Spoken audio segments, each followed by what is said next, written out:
Even a blind hog finds eggs now and then.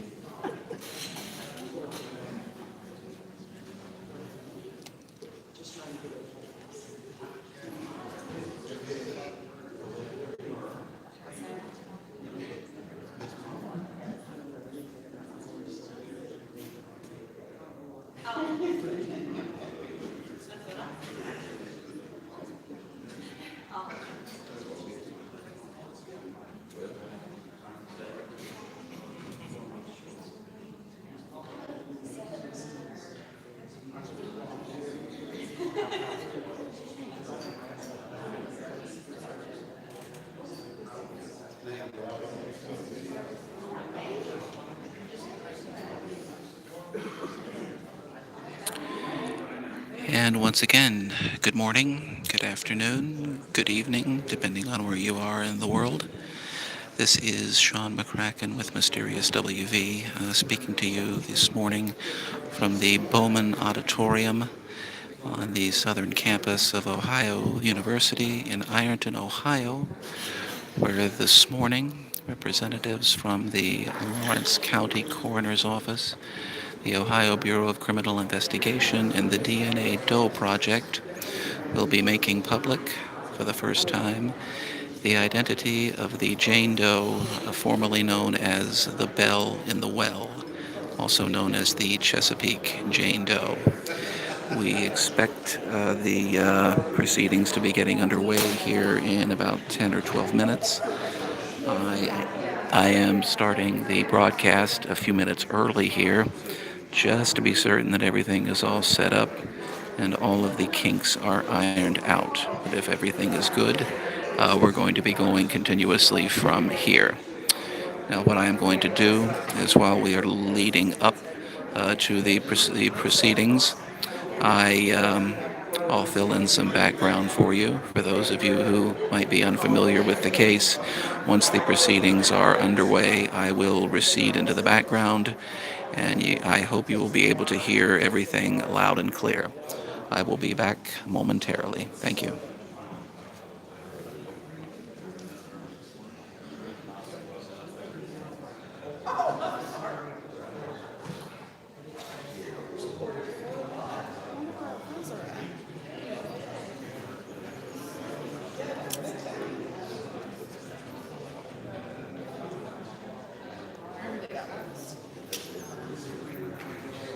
Once again, for those of you who may be just tuning in, I started the live stream a little bit early, so for those who are just popping in, I will go over again. We are coming to you live this morning from the Bowman Auditorium on the southern campus of Ohio University in Ironton, Ohio, where this morning at 9 a.m. Eastern Standard Time, representatives of the Lawrence County Coroner's Office, the Ohio Bureau of Criminal Investigation, and the DNA Doe Project will be announcing the identity of the Jane Doe known as the Belle in the Well. As you know, this case was profiled by Mysterious WV in November of 2018. If you're unfamiliar with the case itself, this is a Jane Doe that was discovered in Lawrence County, Ohio in April of 1981. It was discovered by two teenagers, not actually in a well, but in a water cistern south of the unincorporated community of Dobbstown. At the time, they were only able to ascertain that she was a Caucasian female, likely over the age of 30. Later on, it was determined that she was probably older. The age range was given as anywhere from 30 to 60, probably on the higher end of the scale, we were told. Several items were found in the well. I'll call it the well just for the sake of ease. And this in 2011, when the body was exhumed, uh, brought about information that the doe likely had ties to Huntington, West Virginia. This was actually the very first time that mysterious WV left West Virginia to cover a case, and that was only because there was a more or less a proven link between Ohio and West Virginia. They have since been back to Ohio once, and it looks like in the future I will be going back again. So, anyway, we are now about 8 minutes away from the start of the proceedings. Right up top here, I'll say that I will be unable to respond to any of your comments. If you could see the position I am in to broadcast, you would understand I'm not in a position where I can easily read them. So if I'm not responding to what you're saying, I apologize for that.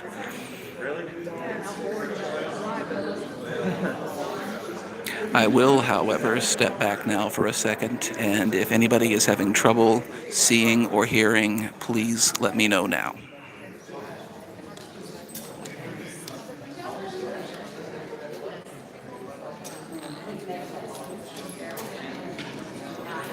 Okay, very good. Once again, this is a press conference this morning, which is set to get underway in a little over 5 minutes, where the Lawrence County Coroner's Office, the Ohio Bureau of Criminal Investigation, and the DNA Doe Project will be making public the identity of the Jane Doe known as the Belle in the Well, alternately known as the Chesapeake Jane Doe. This is a case that goes all the way back to 1981, and authorities have estimated that the Jane Doe, who it was confirmed was murdered, could have been murdered as far back as April of 1979. So we could be looking at a 38 to 40-year-old homicide. We do not know if any progress has been made on the criminal side of this. Interestingly enough, when the press release came out about this last week, it made clear that the doe was actually identified on July the 3rd. So just under 4 weeks have passed since her identity was known, and I do not know the reason for that. Some people have conjectured that it could be because they were identifying and contacting the family. Others have conjectured that it could be because progress may have been made on the criminal end of this case. We can always hope. That would be fantastic. But if this is a case where we only have the Jane Doe's identity and not the identity of her killer, then the job's only half done. One way or another, there will be a follow-up video to the original feature, and if it means that we still have a killer to catch, then we still have a killer to catch. If the case is completely closed, well, that'll be one off the blotter. But I have been here now for an hour, and I have not heard any whisperings about any progress being made on the criminal side. And with all due respect to law enforcement, and everyone knows that I give total deference to law enforcement, I just don't think they could have kept that under wraps for nearly 4 weeks. So unfortunately, I hope I'm wrong. I hope I get to eat crow after this, but I think we probably still have a task to do. But we will know for certain in a matter of about 4 minutes from now. The representatives who will be making the presentation are already gathered here. The crowd is beginning to sit down, and momentarily I'm going to have to join them. as the auditorium has really begun to fill within the last 5 minutes. Looking around, I see representatives from the Herald Dispatch, WSAZ Channel 3 out of Huntington, WCHS Channel 8 out of Huntington. I do not see WOWK Channel 13 here, and I do not see any Ohio stations here, but I see that I am not the only one providing live coverage of this event, and that is fantastic. The more eyes that are on this, the better.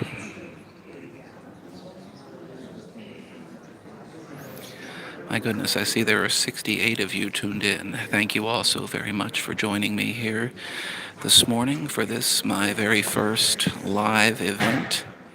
And I'm so happy that it gets to be a live event where some light, bright light, is going to be shed on one of these mysteries.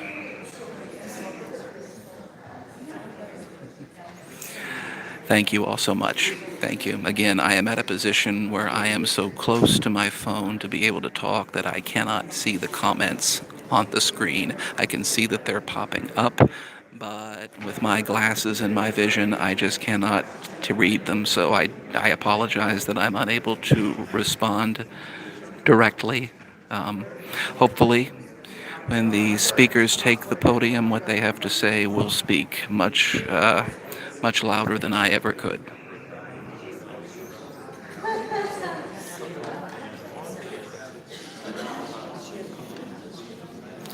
Representatives from the Lawrence County Sheriff's Department have also arrived here. More and more members of the local and I believe even the national press have showed up in 2011 and in 2013. I remember when this case was in the news locally. It was also covered, I believe, by MSNBC, taking some national coverage. The representative from WSAZ is now passing in front of me.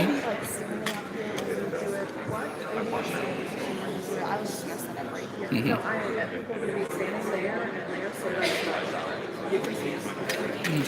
Over here is clear, ma'am.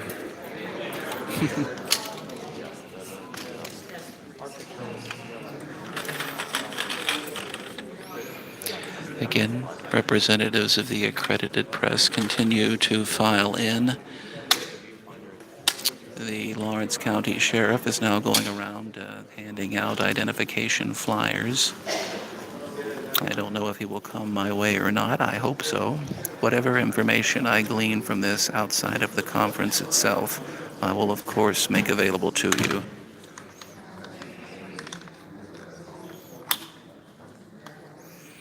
Hello in northern West Virginia. Hello in Detroit. I backed up just long enough to read the comments there. I think we're going to be getting underway here in just a very few minutes. So what I'm going to do, I'm going to back out of here.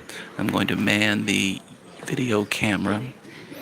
It's okay, ma'am. It's okay. It's getting very crowded in here at the moment. And I am certainly going to make room for Channel 3 as they pass through, as I've made great use of their archives and past videos, and they have actually been helpful themselves, so they get a pass.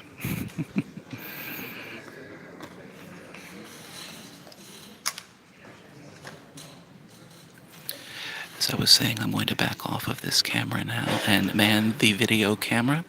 I will speak with you again at the conclusion of the conference. Thank you.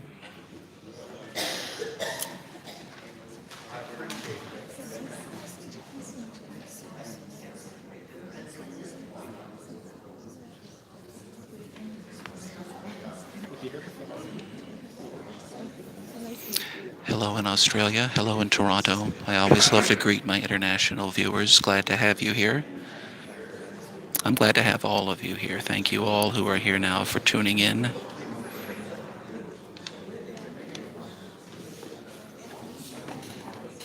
Hello in Ireland. Hello in Sissonville. Hello in Minnesota.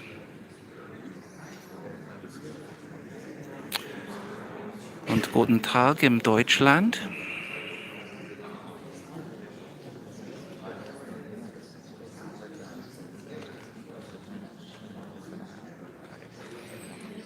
My goodness, I'm covering most of Europe. Oh, that's a no-no. Hello?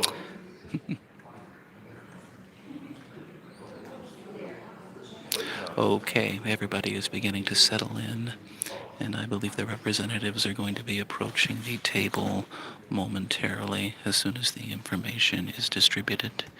And it is getting very, very quiet.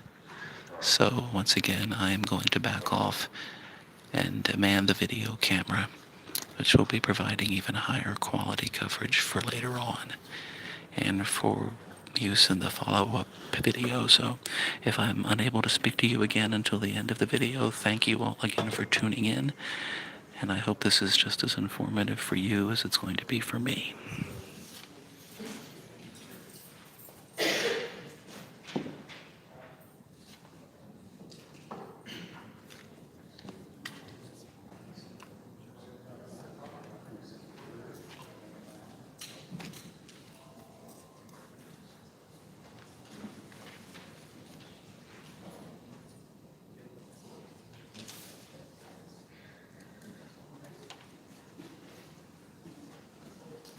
Good morning, everybody. I'm Dr. Benjamin Mack, the county coroner here in Lawrence County, Ohio. I'd like to welcome everybody today as we come to this momentous day, as we are able to finally bring a case to closure of an identity of the Belle and the Well. 38 years in the making, a day that most people never thought we would actually see. So throughout the morning, you're going to meet some really incredible people that have worked together. Today's day really is a culmination of a lot of hard work, dedication, combined with cutting-edge technology, both new and old, to really bring science to here in Lawrence County. So a great day. We'll start this morning. We'll introduce the speakers and provide the MC this morning. We'll first have the revealing of the Belle's identity, and then I'll bring up Mr. Bill Nenny, the chief investigator on this case. He actually has investigated it from the very beginning, and been the main driving force behind getting us to where we are today. And then bring up Dr. Elizabeth Murray.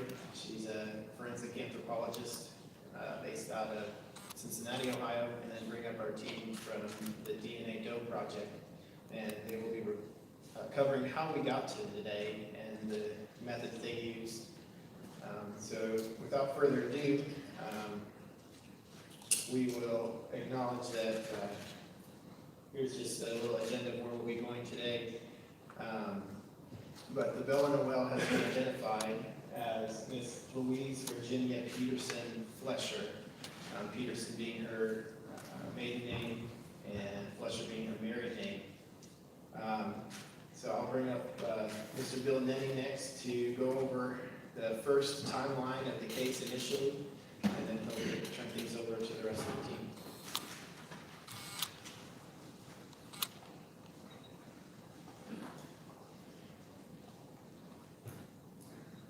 Good morning. My name is Bill Nenny, and I kind of got roped into this case to begin with. My father was the coroner in Lawrence County for about 40 years, and he would take me out on different cases, and it burns a little bit each time I went. He had several investigators over the years, and the last one died.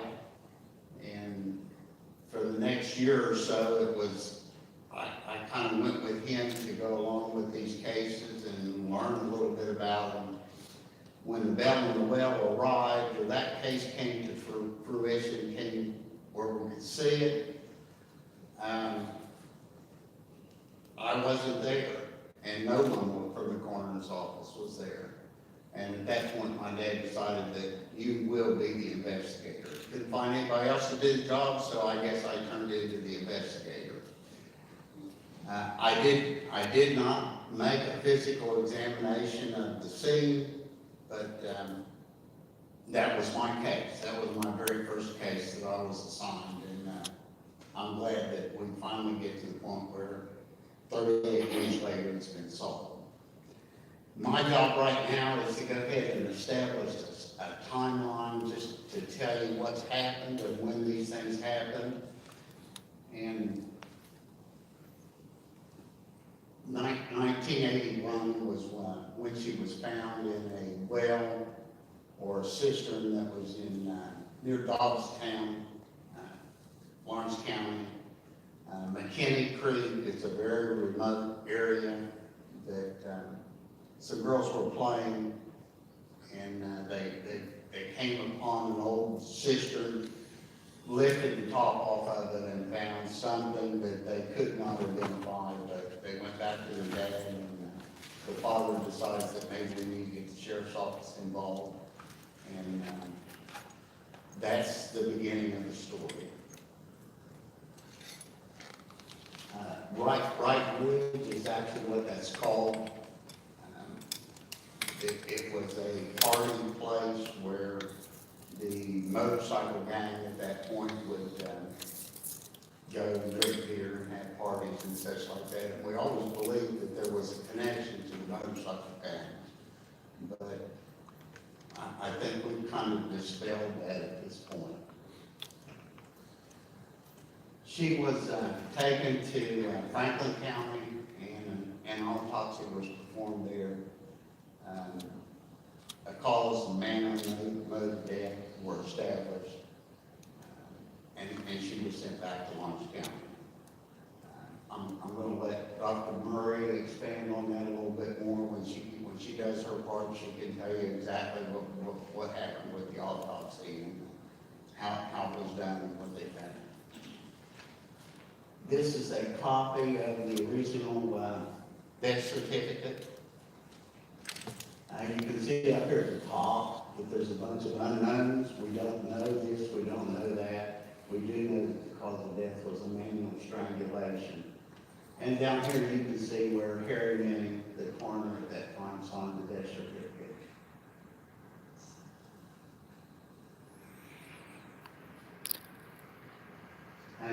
I do not believe the age has been revealed yet.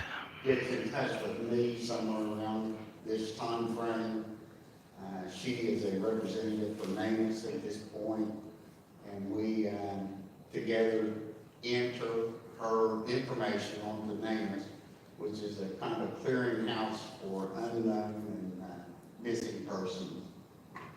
And we started the plans to do an exhumation at that point. And then the lights went out. All right, I'll take some help. Okay, well, we're experiencing technical difficulties here for the moment. I do not believe the age was revealed yet. June 15th of 2011, we disinterred the body, take her back up out of the ground. Lawrence County does not have a morgue now, nor had a morgue at that point, any place to be able to do this investigation. So our neighbors to the south in Kentucky, Boyd County, kindly lent us a place to do the examination. At that point, that facility, we re-examined the body. Dr. Murray will probably expand on this one a little bit more. I'm going to allow her to take care of that. After we finished with the examination, we took her to King's Daughter. We did full body x-rays looking for any kinds of bone breaks or metal pins, braces, things like that that might show up that might be a easy way to identify her. None of that was there. We did retain the skull and hope to do further investigation at that point. Dental charting was done at the same time, dental x-ray, castings of her mouth, and the three people involved were Dr. Ralph Belle, who's also a investigator for the Boyd County Coroner's Office, Dr. Barnett, and Leanne Elliott.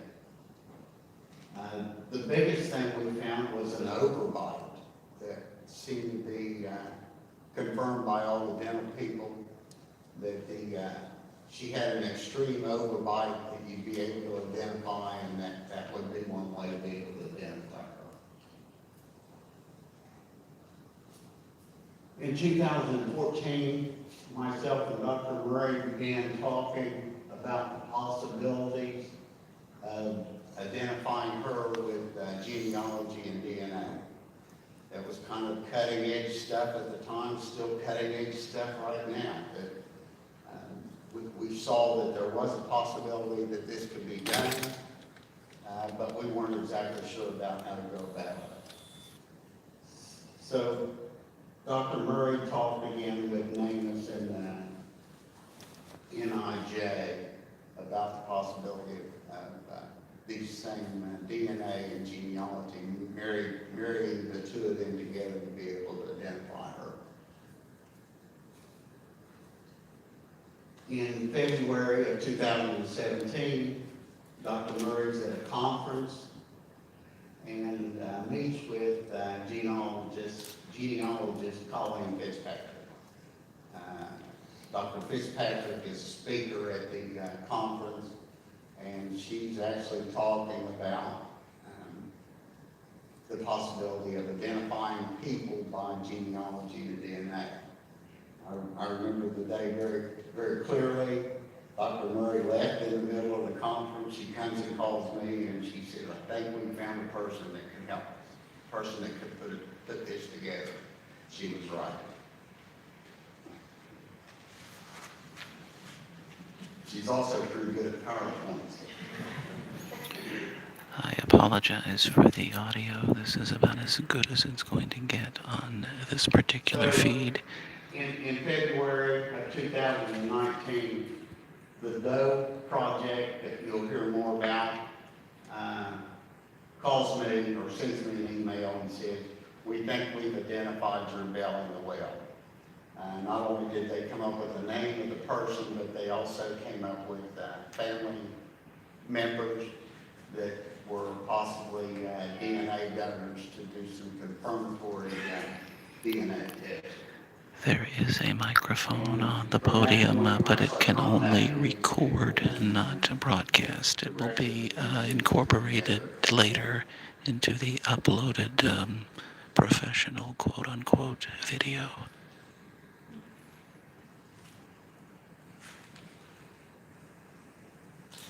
In February then, information from the Doe project about to find the daughter and search for the daughter. And then March 15th of this year, we do some DNA testing with the daughter. And that sample was sent to University of North Texas, who did the first part of the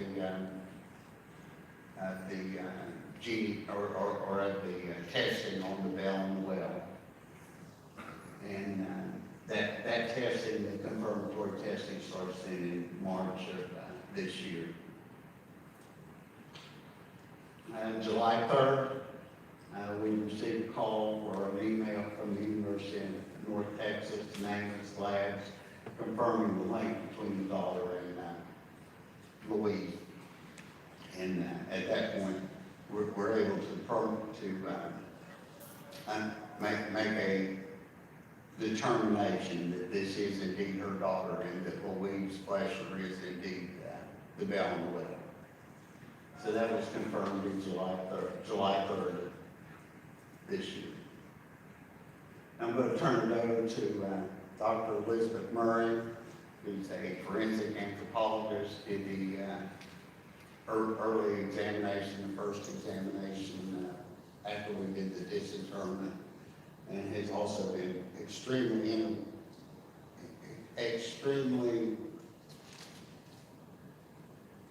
can't come up with the words to describe. She's been a real friend to me, and she's been a real help in this case, and together we kind of fought against the odds, and people said, you can't do that, you can't do this, and between the two of us, mostly because of her, I think we found a way.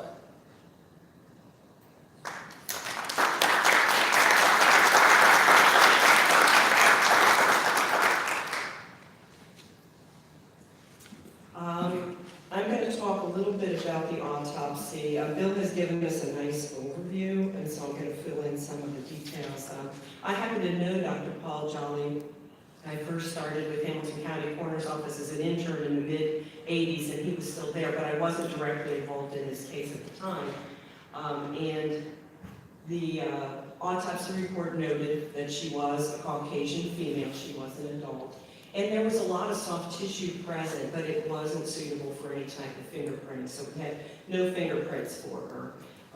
There wasn't any kind of hair associated with her head, so she was so decomposed that the hair mask had fallen off and was not recovered from the cistern. So it's not known what color her hair was, nor were her eyes suitable for determining their color as well. She was measured at 63 inches, 5 foot 3 inches tall, and at that time the autopsy report suggested she was around 100 pounds. They estimated that she was in that cistern for no more than 2 years, so the probable cause, or the probable time since death was somewhere in the neighborhood of 1979 to 1981. The cause of death was manual strangulation, and the manner of death was homicide. So they didn't note any other medical findings, nothing in the autopsy to suggest anything that might help provide an identification for her.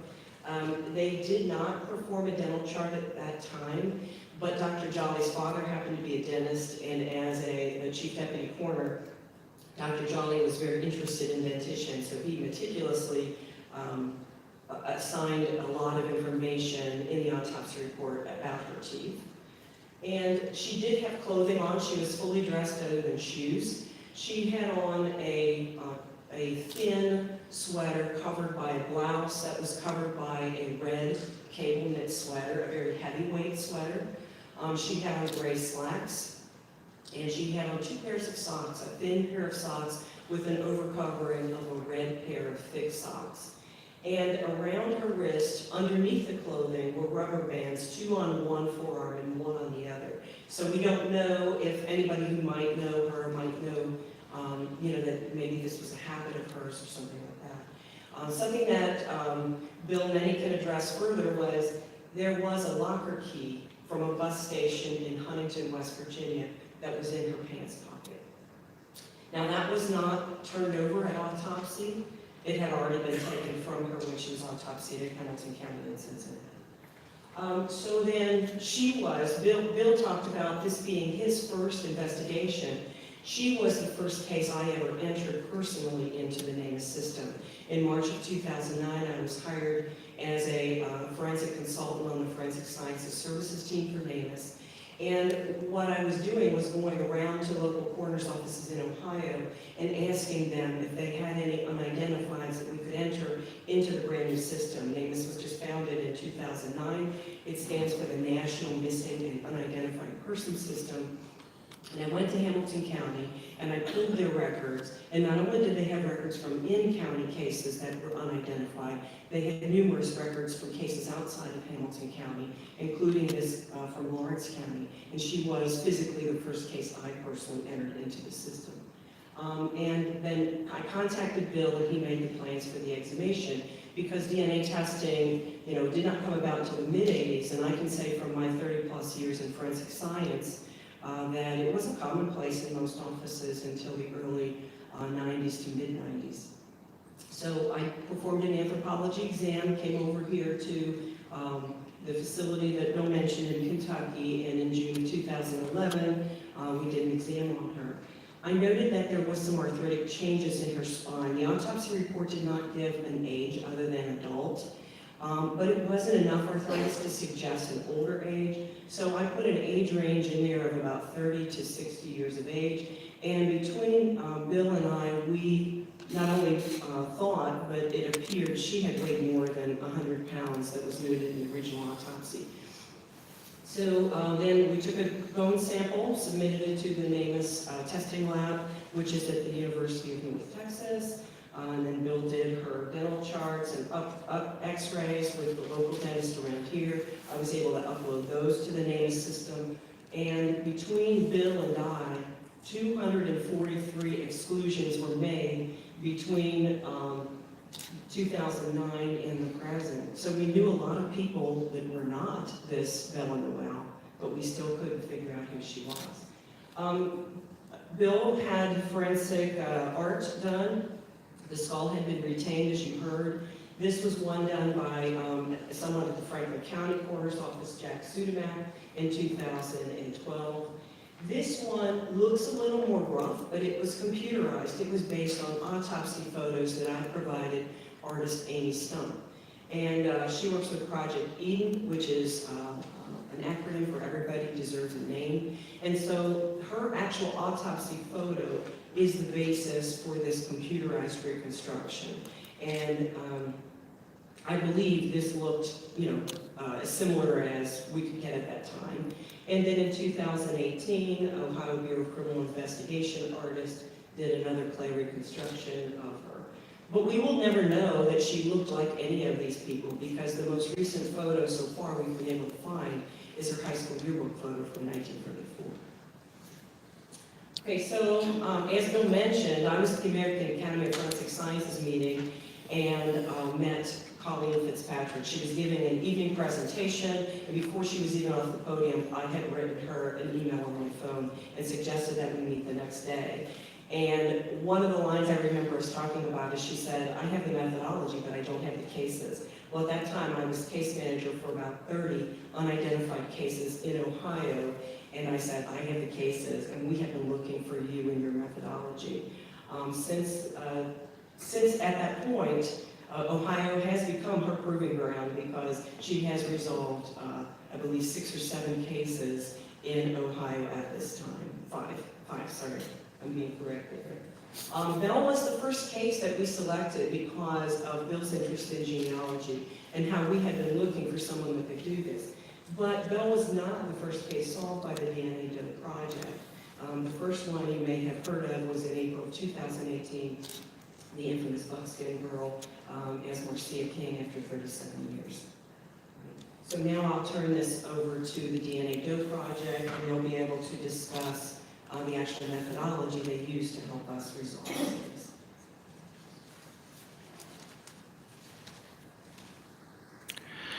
No, they have not.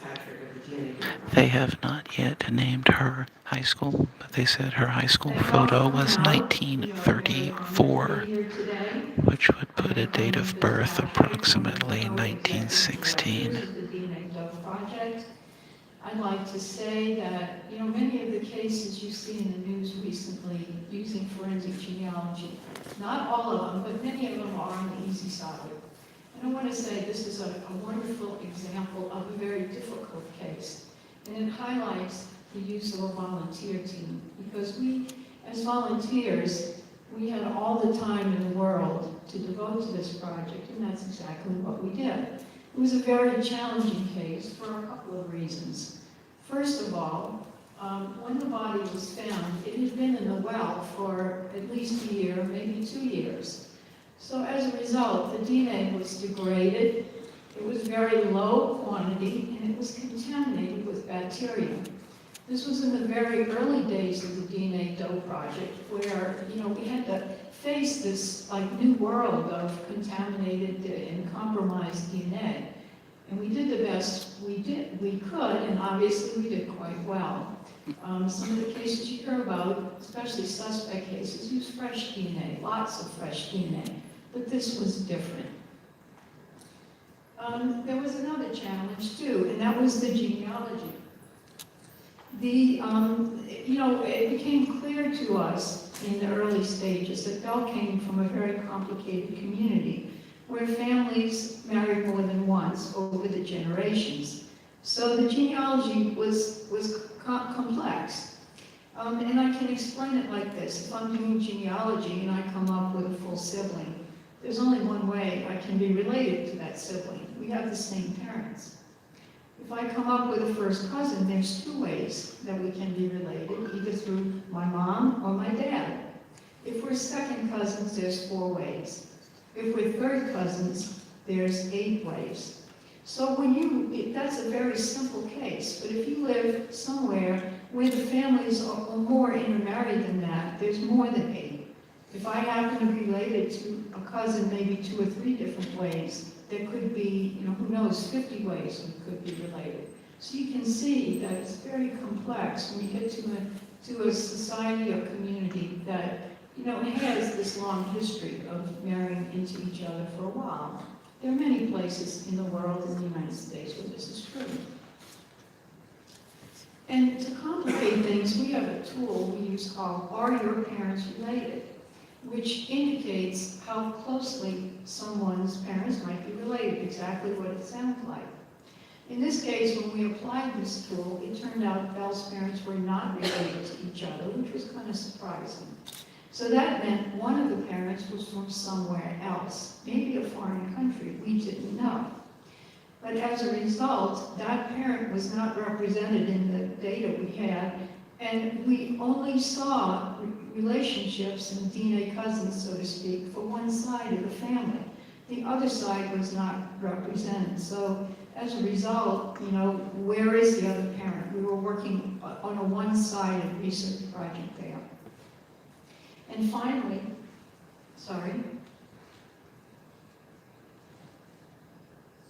back up. Oh yeah. And finally, one of the problems was, as we started out, as I said, when you have third cousins, straightforward 8 ways, but in a tangled family, you may have as many as 50 ways. We only had third cousins to work with for the majority of the time we were working. So, we were faced with a very complicated genealogy to work out. The timeline is this. We first started talking about Belle in June of 2017. In August, we were able to get a tooth to go to Bodie Selmark to do DNA extraction and give us DNA to work with. In October, we got the DNA to our sequencing lab to produce the genealogy data, or to produce the DNA we needed to do the genealogy. And then on Thanksgiving Day, 2017, we uploaded that data to GEDmatch, the website, the independent website we had to use to do the analysis. As I said, which immediately was apparent to us that this was not going to be an easy solve at all. In March of 2018, we decided to try another similar analysis to see if we could come up with anything different. This had worked on some other cases, but in this case, we came up with the same thing. And even combining those 2 data sets, it didn't really help.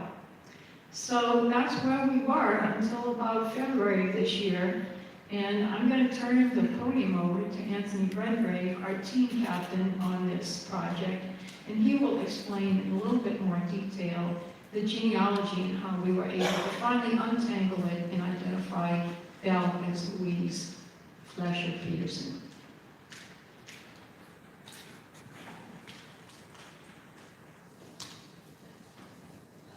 Hello, thank you for having me here today.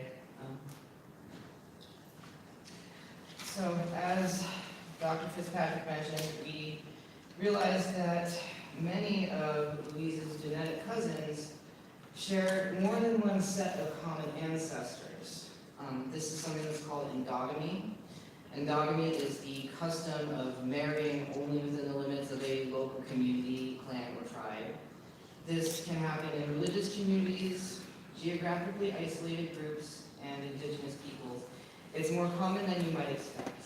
So as you can see here, match 4 and match 5 are both third cousins, and second cousins once removed with each other. That is because they share 2 different sets of common ancestors, here and here. When a person shares more than a single set of common ancestors, the DNA they share with each other falls within a, when a person shares a single set of common ancestors, the DNA they share with each other falls within a predictable range that allows us to make a guess of how they may be related to each other before we ever even build out their trees.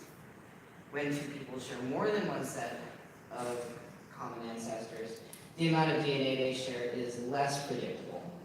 More than if they share only one common ancestor couple, making them sometimes appear more closely related than they probably actually are.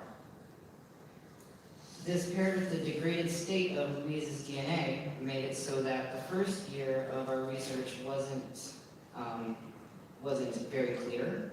We weren't sure of the accuracy of exactly what we were looking at due to the unpredictable nature of the endogamy problem and the separation of her DNA.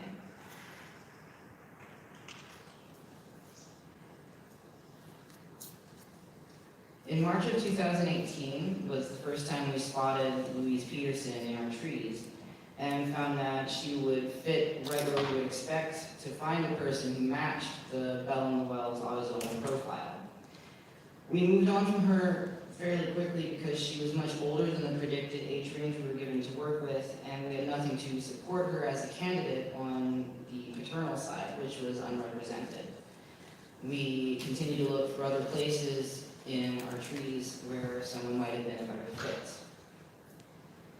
And then at the end of January 2019, around the time when people who had received a Christmas gift of an ancestry kit might be receiving their results, a new DNA match appeared on GEDmatch who was not related to the other cousin matches.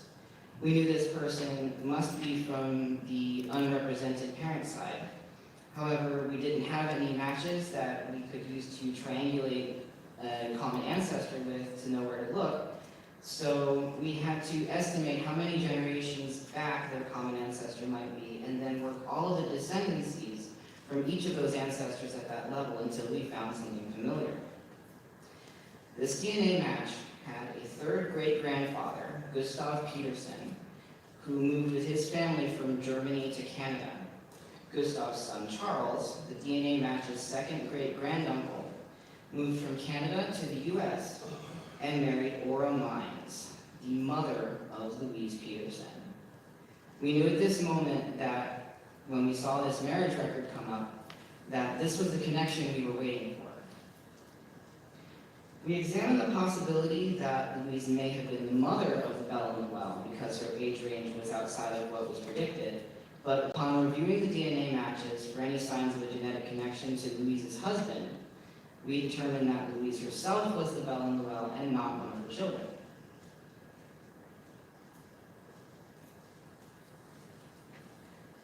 Ultimately, Louise escaped the endogamy common to her genetic cousins, and several of her top matches do fall within the predicted ranges of shared DNA as compared to their actual cousin relationships.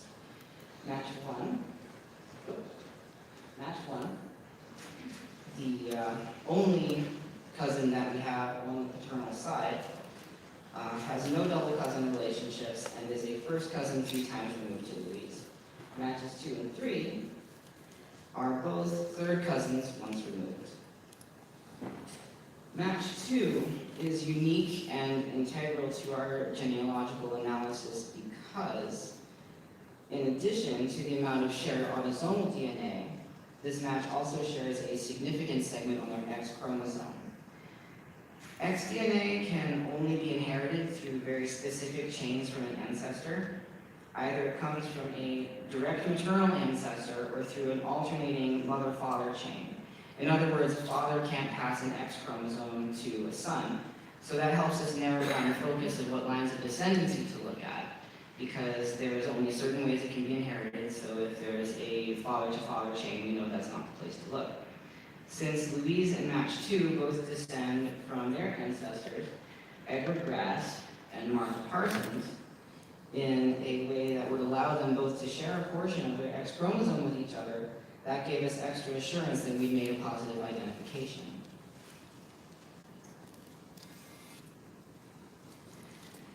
While we found dozens and dozens of ancestors between Louise's DNA matches, only a handful of those common ancestors were in Louise's direct ancestry.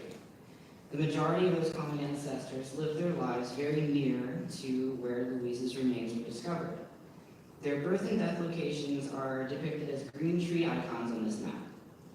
Before we ever had Louise Peterson as a person of interest, We could already tell that the Belle in the well was found not far from the home of her ancestors. In fact, the cistern where Louise's remains were found, which is marked here, is only about an hour away from where she lived as a 5-year-old child with her mother and grandparents in West Virginia. And at this point, I'll hand it over to Dr. Mark Press, who will do statistics on our case.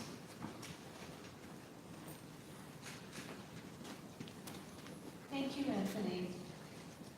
Thank you, Bill and Beth, for entrusting your case with us. We're very honored to be here and honored to have worked on her. So I'm going to share some numbers to wrap it up with you. So far, this case has taken us the longest of any of the ones we've solved. We've now solved 12, by the way, since Colleen and I started in February of 2017. In Belle's case, when we were all done, there were about 43,000 names in the combined tree that included Belle and all of her matches. So they weren't all of her family tree. The number of DNA cousins that we actually ended up researching thoroughly was about 180, a little over 180. These are people that showed up on her GEDmatch list that we had to then figure out who they were and what their family tree looked like. Since most people on GEDmatch don't actually put their trees there. So that's where we have to become little detectives and figure out who they are online. Overall, we had probably about 30 volunteers over the 14 months.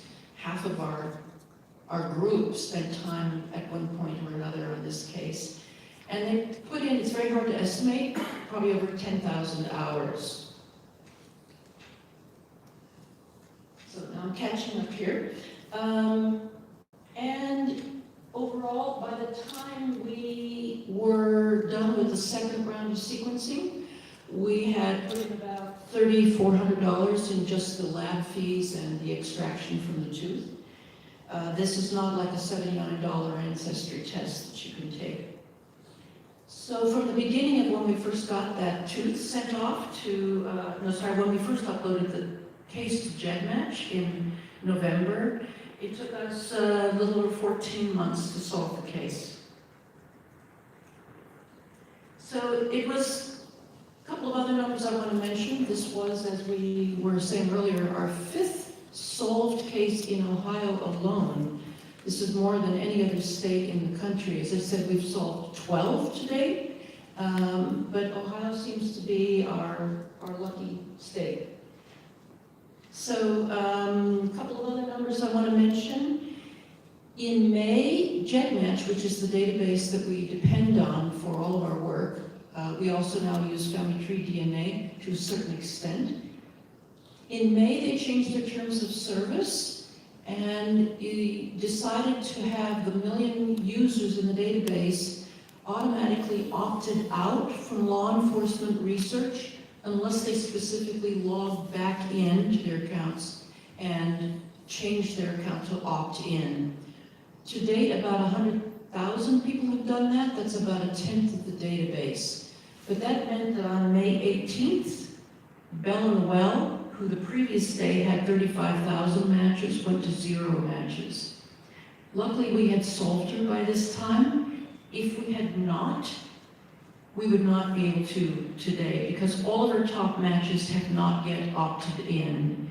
Mostly people don't know that they need to do this. They never log back onto their account again. But hopefully word will spread and more people who have done testing will decide to upload to GEDmatch and opt in so that more of our cases can be solved in the future.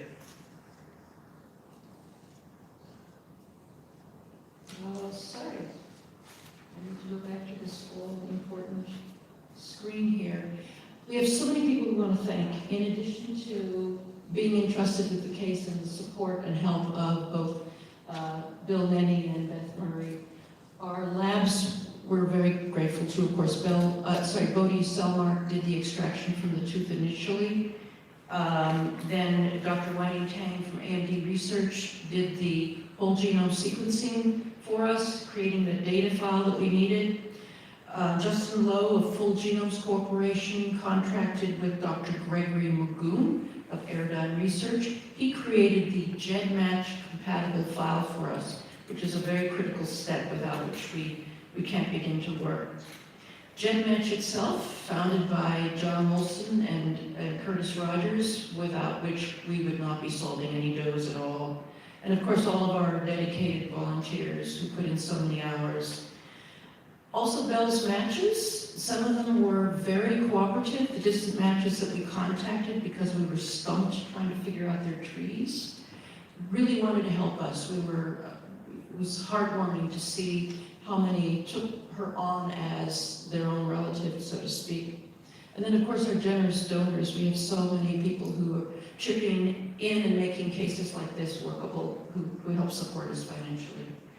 And with that, I think I'm turning it back over to Ben. Thank you all very much.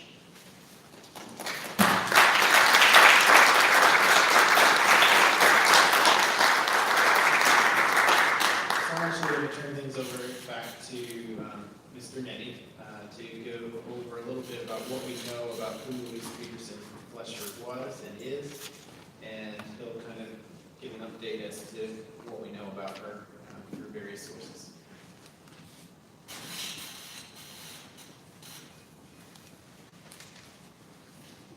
This is Louise's timeline and what we do know about her. Those of you that are genealogists have looked these things up on the ancestry websites, and you can find some of the stuff that we're going to present. Her birth certificate, we found the birth certificate. I say we, I didn't have a lot to do with it. I was the recipient of it. Our genealogists are the ones that came up with all this information. She was born June 16th in West Virginia in town of Fairview that I'm not familiar with, but that's what her birth certificate said. By 1933, she was living in Casper and Cheyenne. She had the first daughter in 1936, second daughter in 39, and a third daughter in 1940.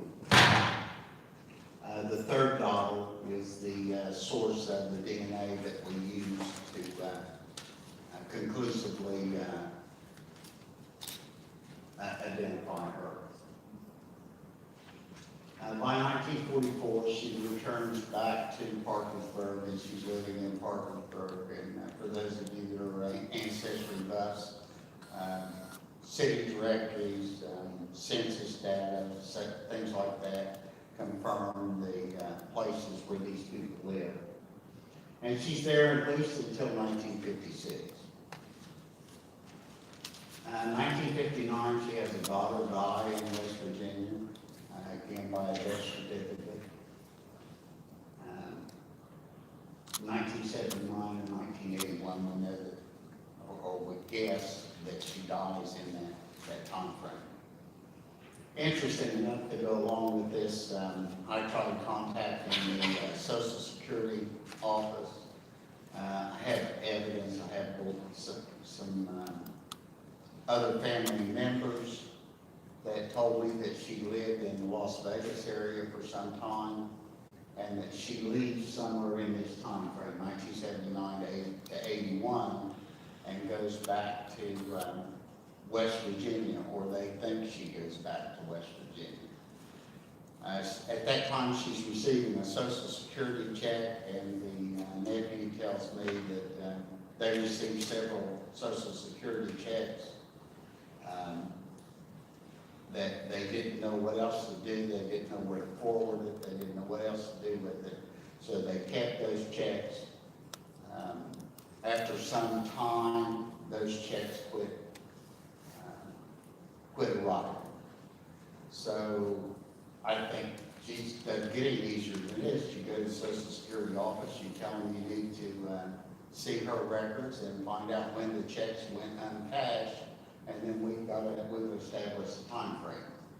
Unfortunately, a federal subpoena doesn't get anything from the Social Security office. And they are not about to cooperate until they have a death certificate with Louise's name on it, which fortunately they'll have here just at some point. And we think we'll be able to establish then the time frame that she left the Las Vegas area, and exactly where she was in Las Vegas, or in the Nevada area, I guess I should say.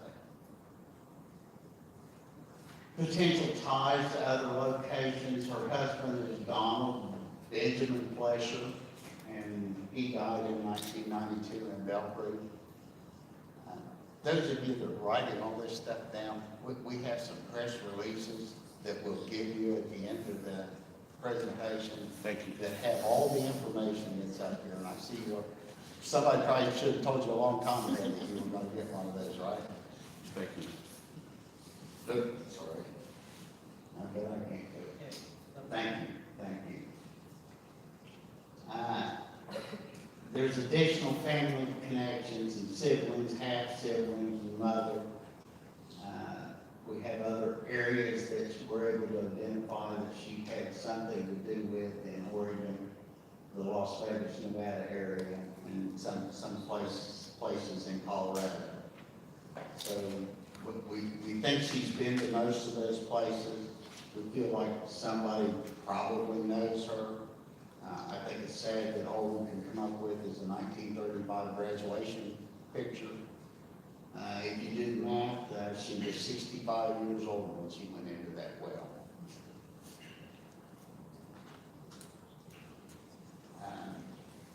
Dr. Mack, we had several people that do the big knowledge, a list of people, and we'll let them take care of that. Again, I just want to thank everybody for all of their contributions. First and foremost, the DNA Doe project and all the great technology and hard work and effort and countless hours that went into this. Of course, I want to thank God and for giving us the great technology and blessing our great county. I want to thank Beth Murray and all of her incredibly hard work and being a spearhead behind all of these cases throughout Ohio. And Bill Nettie being the workhorse behind all of this here locally. Other folks from our office that are here, Chief Investigator Drew Artis is with us today. We've got other local folks here. Ryan Evans is here representing the Attorney General's office. We've got multiple folks from the Ohio State Patrol. We've got Aaron Bollinger here. Both investigators here were actually part of the exhumation process, and I believe we're actually down getting dirty that day. Dr. Burger Payne is here. The name was Louise Peterson Flesher. Jason Newman, the other Lawrence County Sheriff's Office detective. We've got Perry Atkins, he's also an investigator with the prosecutor's office. Commissioner Colton Copley is here with us. Jason Stevens, our county auditor. We got his wife Julie Stevens representing the U.S. Congressman Bill Johnson's office. We've got Leanne Zirkle from the dental team, and I got to thank my family as well for dealing with me and getting this all set up this past week. As you know, we're a very small county coroner's office. You're looking at our team here minus one person. So Yes, Louise Peterson Flesher. Moving into the new joint task force office here in Cold Grove in the next couple of weeks. Next, I'm going to bring up as we officially turn over from the coroner's office into the more continued investigative role, Sheriff Jeff Lawless and his approach is how you can submit information if you have any about Louise Peterson or Louise Peterson Flesher, any information you have about her, you can submit any potential family photos or information you have about her.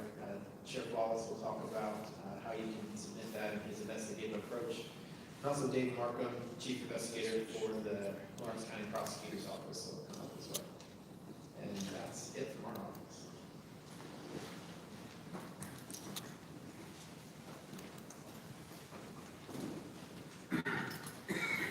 Wow, it's an incredible time. I started at the sheriff's office in 1986. This was just before I started. But when you start at the sheriff's office, this is one of the cases that you talk about year after year after year, and you always want to find out who this person was. We just never knew.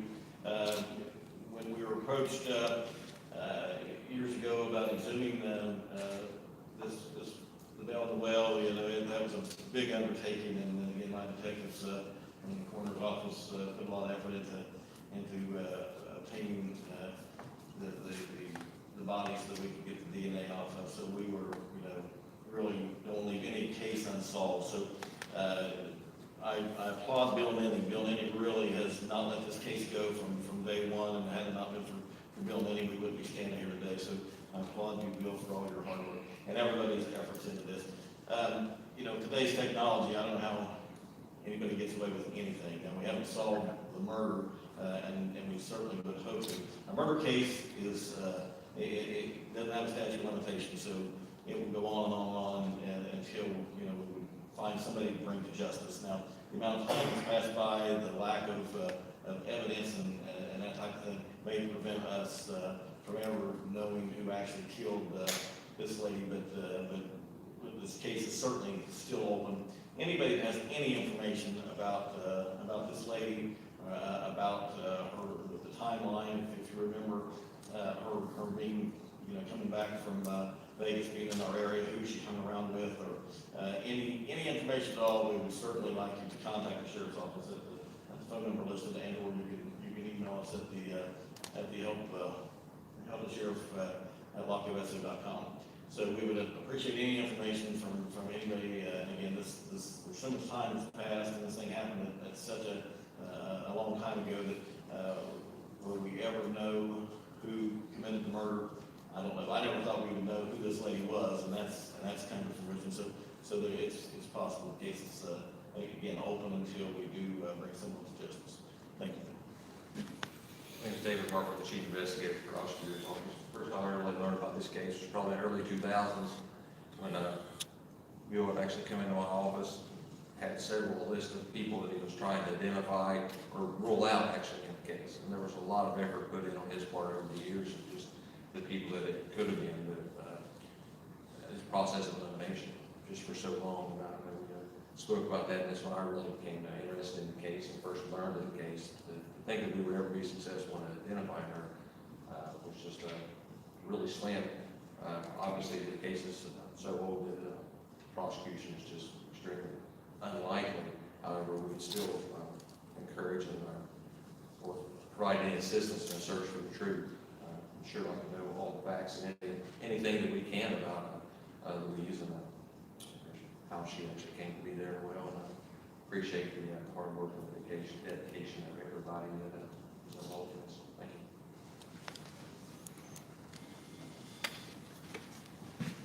All right, so we'll open up to a few questions here in just a second, but before that, since we have a team from California, Cincinnati, others from all over the state, I'd like to have everybody just come up for a quick photo opportunity, and then we'll open up to some questions. If our dream team could come on up, please.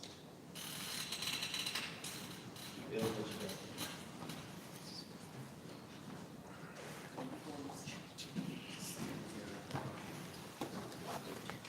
We were going to do this at dinner last night, but I ended up having to work.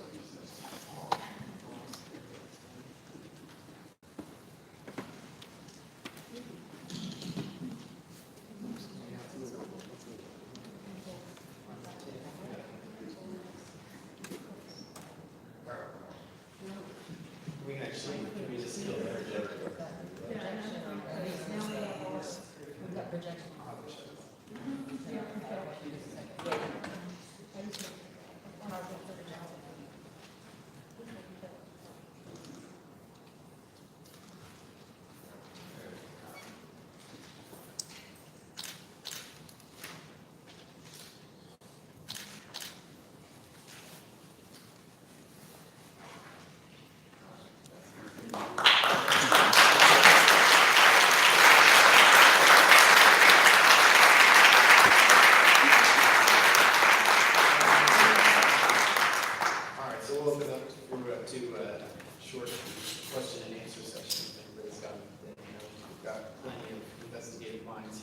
So if I understand you, excuse me, correctly, and correct me if I'm wrong,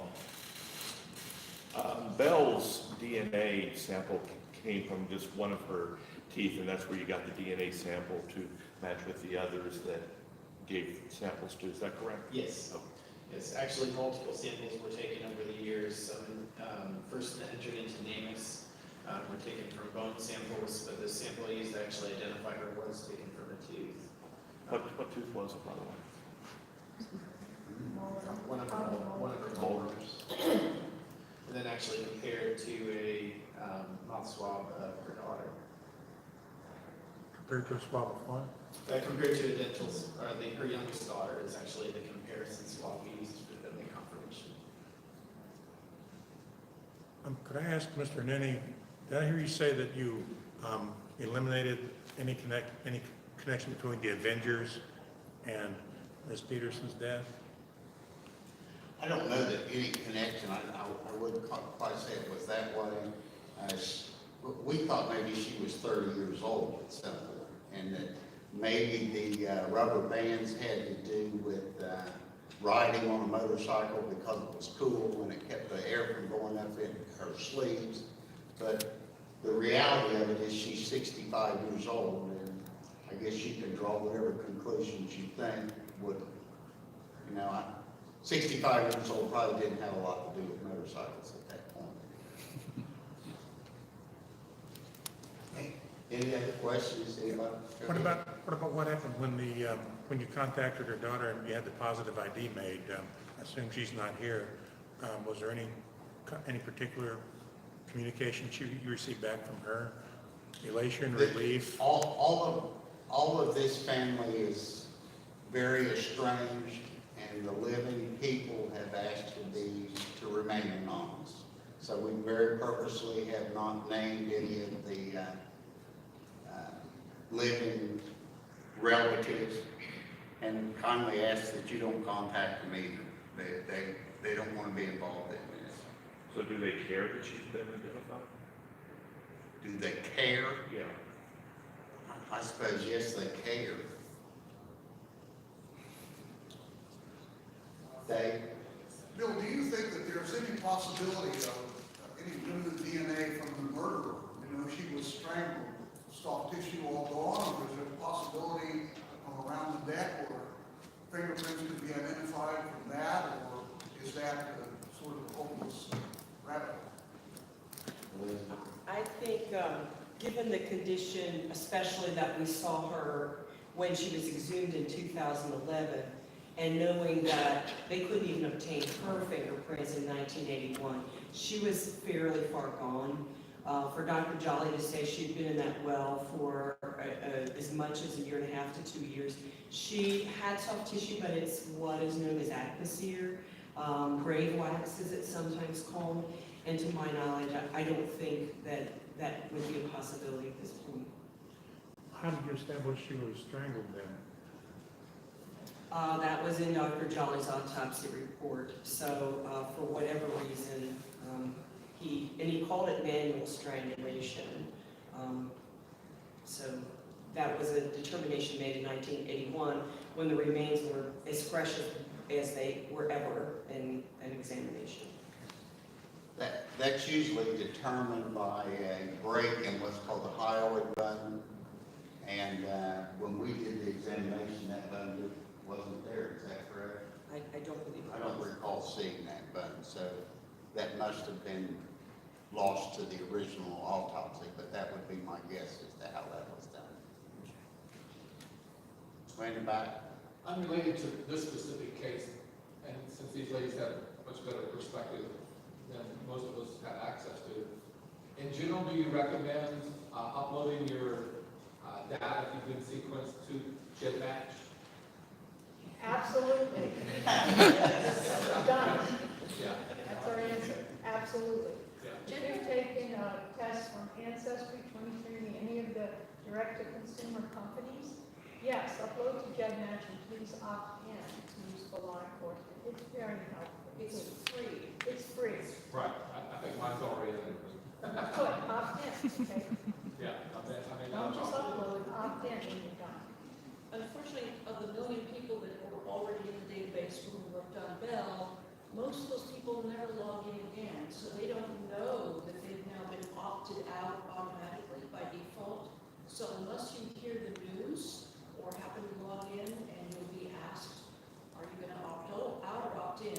You have to specifically go in and say, yes, opt in so I can be used, so that law enforcement can see my. But you don't see much downside to that risk? I don't. I've given it serious consideration. You know, if you're doing a public service in the interest of public safety, you know, we live in a world where, you know, we are under surveillance cameras all the time. You know, there's a lot of stuff out there, Facebook.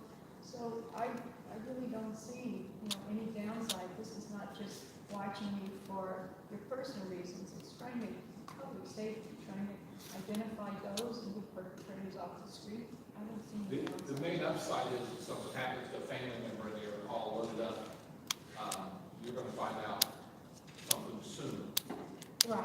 most likely. It's really going to help. And in the case of, in the original Ohio case, the Buckskin girl, Marcia King, Colleen and Margaret resolved that case in 2 hours after we couldn't do it for 37 years.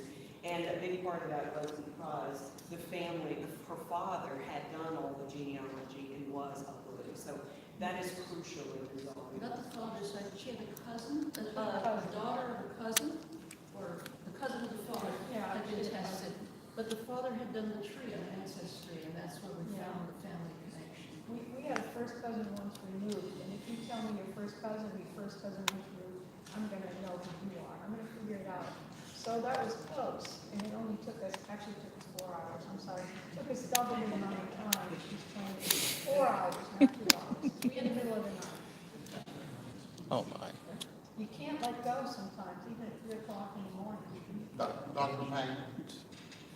Did any of your DNA studies connect with the East Coast, Oh, funny.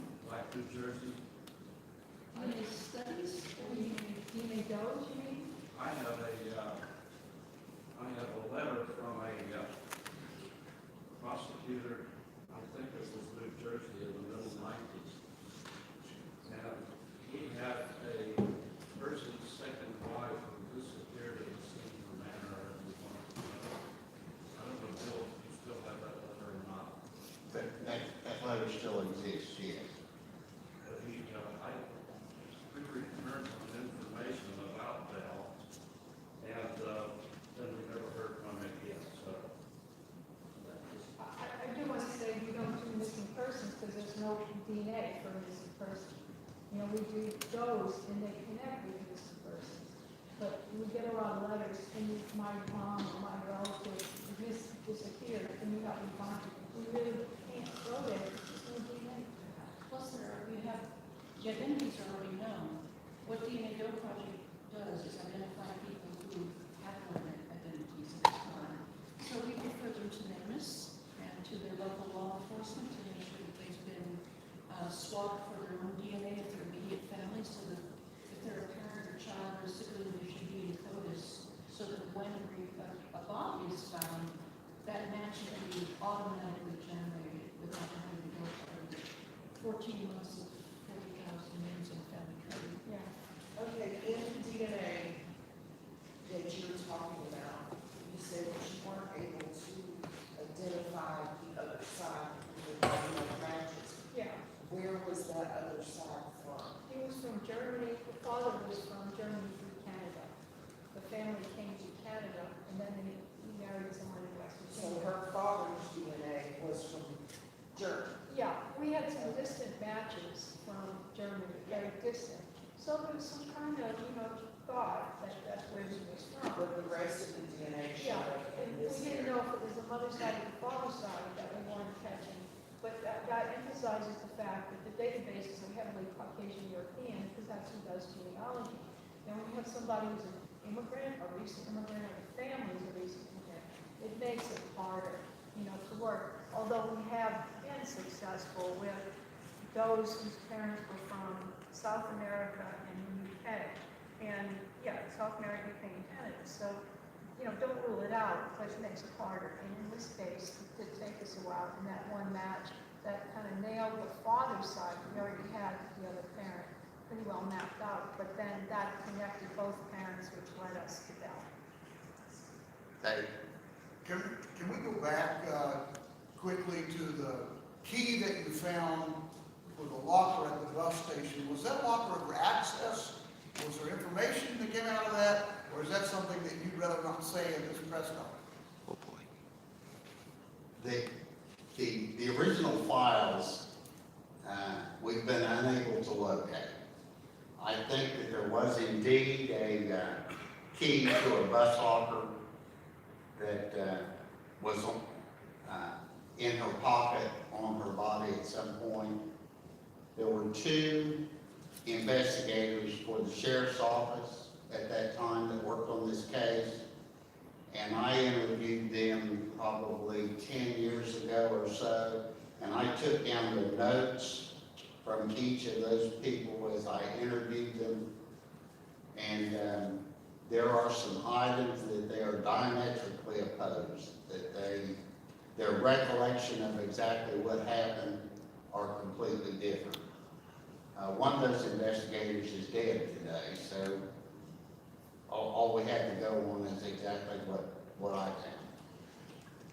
One of the investigators says that they took the key back to the bus station.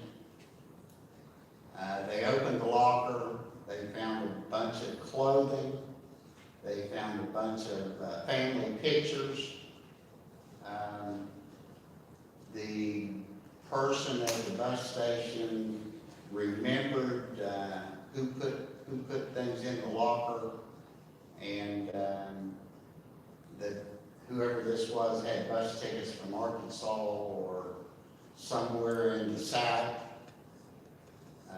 The second investigator says that when they went back to the bus station, that as a matter of routine, the bus station would, after 60 days, 30 days, some amount of time, that the bus locker wasn't open, that they would open the locker and take the contents out of it.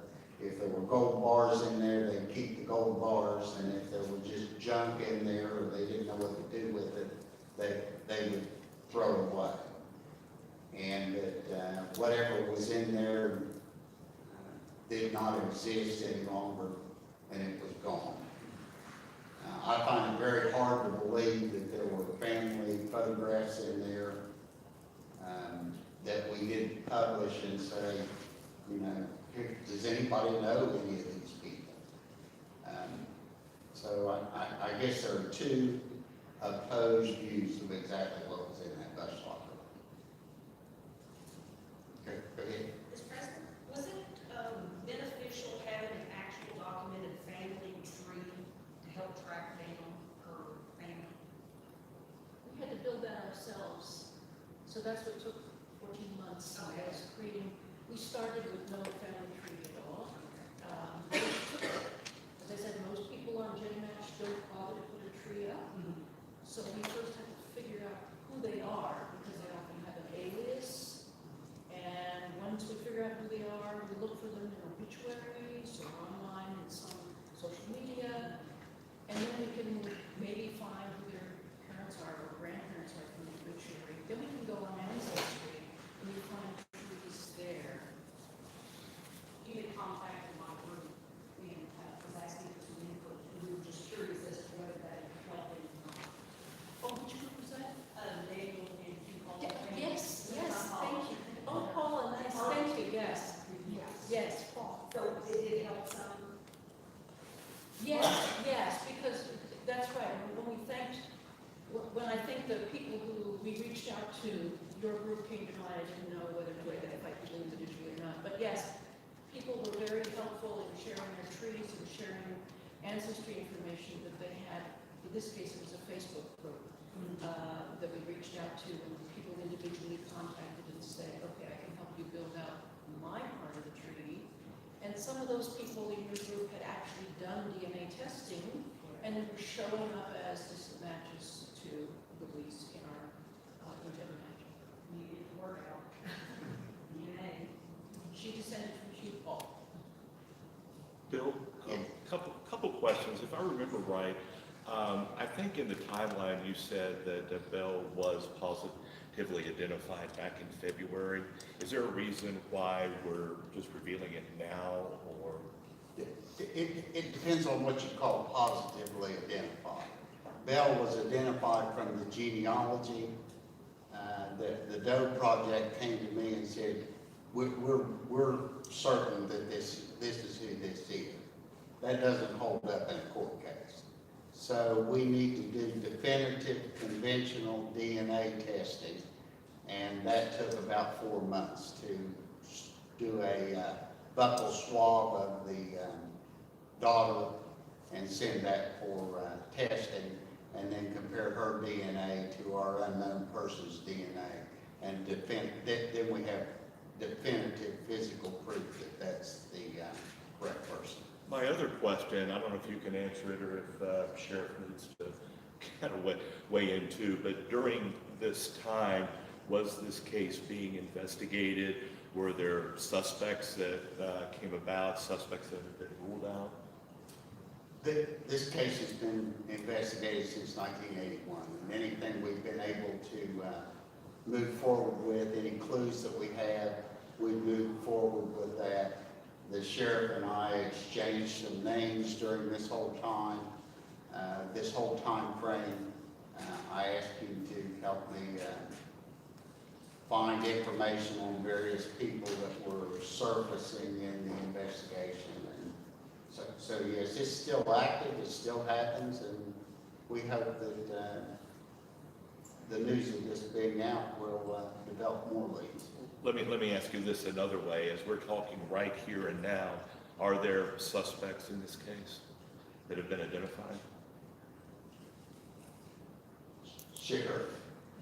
No, not that we can name anything. Again, like Bill said, this is an open case, and we're looking at everything and everybody that was associated with her during that time period. You know, at this point, everybody's a suspect, and until you narrow it down. But this case, I don't give any hope that it'll ever be solved. You know, there's been a lot of time and effort put into identifying Louise, but probably most of the players involved are deceased at this point. But again, the case is open, and we'll look at anything that has bearing on it. So no suspects. I mean, obviously you can't say, okay, you know, John Smith, you know, no suspects. That is correct. Related to that, because I work in the realm of the unidentified, often the name of the individual is a big clue toward the investigation.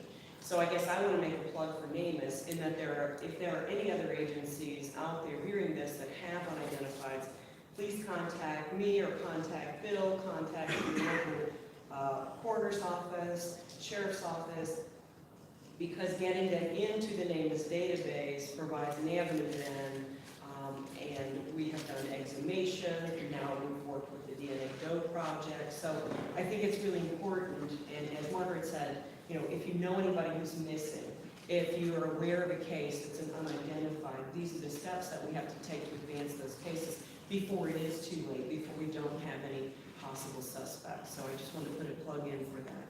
Thanks. Can I also just say, we're contacted every day by agencies who want to know if we can take their case. And the first question we say is, what is the NamUs number? Because if you have not entered your unidentified body into NamUs, you haven't done the work. There's no point in us taking on your case if that simple search has to be made. Any other questions? Go ahead. At the time, rumor had it that she was found with a rope around her neck with a cinder block. Was that a rumor or any truth to that? I think that's verified in the autopsy that there was indeed some kind of ligature around her neck tied to a concrete block to weight the body down so it stayed underneath the water. Well, how does that correlate with manual strangulation? The manual strangulation probably occurred first. I don't know that there was any differentiation No, I agree, just what Bill said, that the cinder block was present at autopsy. I've seen pictures of it, and could have been used to weight the body down after death. Any other questions? Elizabeth and I are going to log on to NamUs and officially close this case.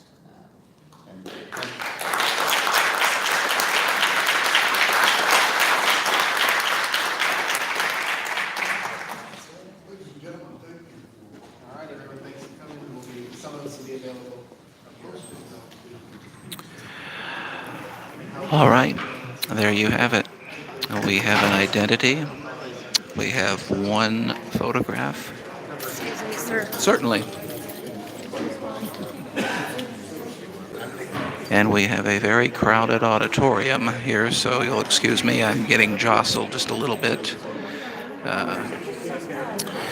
As I say, we have an identity, we have a name, we have as much of a family tree as we could hope for. And I think what I gathered out of that is what we have is an estranged family. Thank you. I've just been presented with my copy of the press release with the information. I will peruse through it. It's essentially what you saw, if you could see it, on the slideshow. The death certificate, the photograph, the family tree, the background information. I think the most important thing that I got out of that is all of the questions that have been put to the comments in the original video regarding the family photographs, that it is now confirmed that they do not know if they existed or not. Apparently the answer that I got from that was that there were two investigators who were interviewed about a dozen years ago. One says yes, they existed. The other says no, they didn't. And the original police report and files are now missing. All they have is the autopsy report from 1981.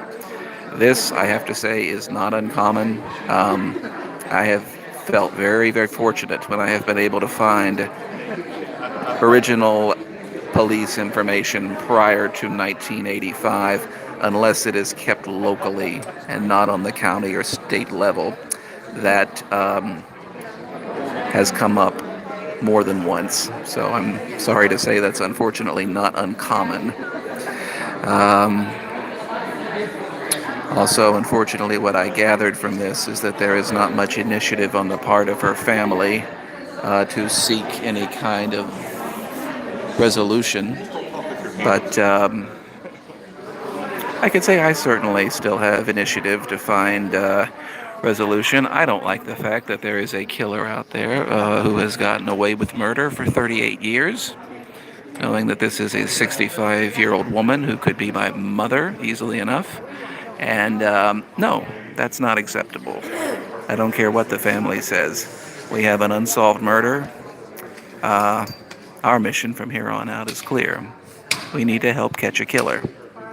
And so when this is over, I will be going back out into the Ohio countryside to gather more video, more photos, more material in general for the next upload on this case. And this will no longer be a Jane Doe case. This will be an unsolved murder.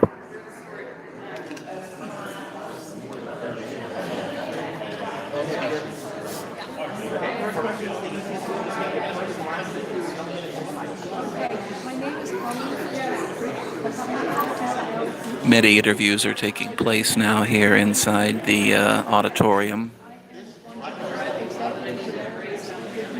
And they could not have timed that perfectly. The battery on my main camera, the video camera, just died. So what you're seeing here is all there is, aside from the microphone, which is on the podium, which I am going to go retrieve now. I will be right back.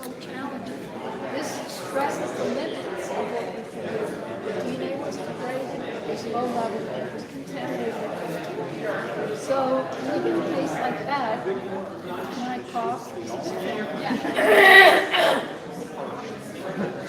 So when you get a case like this, if you can make success out of it, you know, we had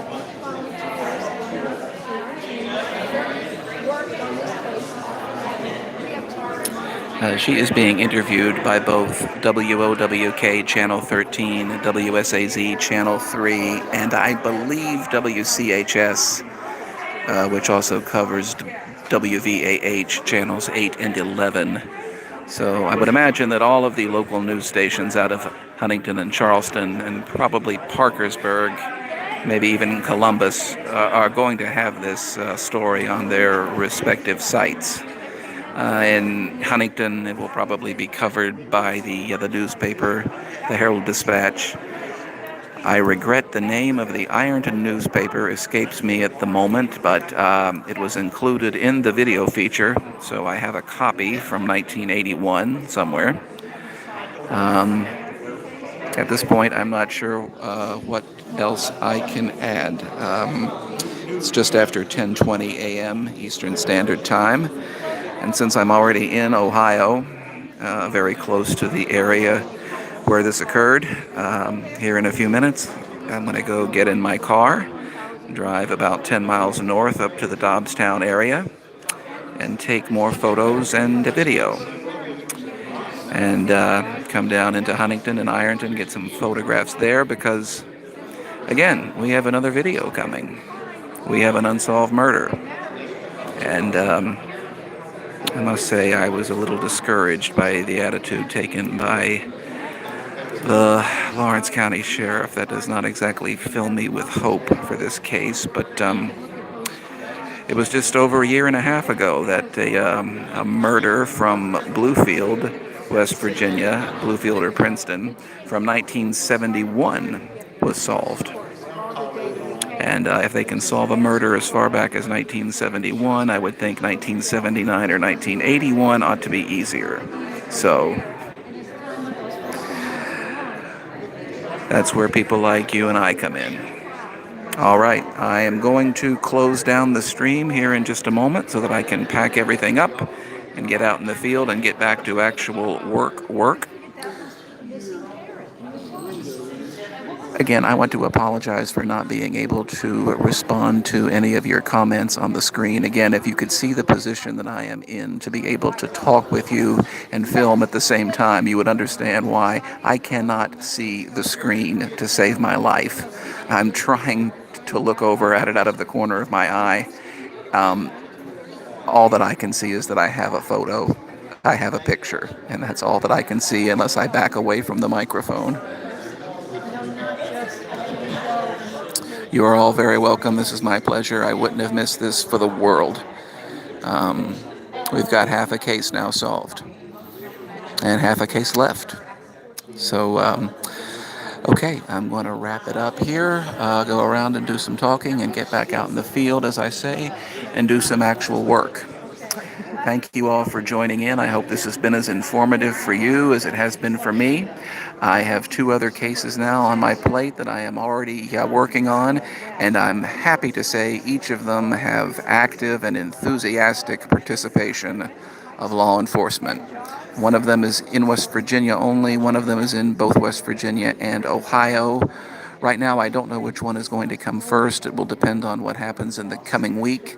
One of them has already made all of his information available to me, a wealth of information, and I'll be looking over that over the next couple of days and deciding which case to press ahead with. But they are both already in production. They've been kind of sidetracked for the past week because of this, but it's back on track now. So for the third time, I'm going to sign off now. This will upload soon, and I will be back talking with all of you just as soon as I possibly can. Thank you all for joining in. And the more people there, the more likely they're going to find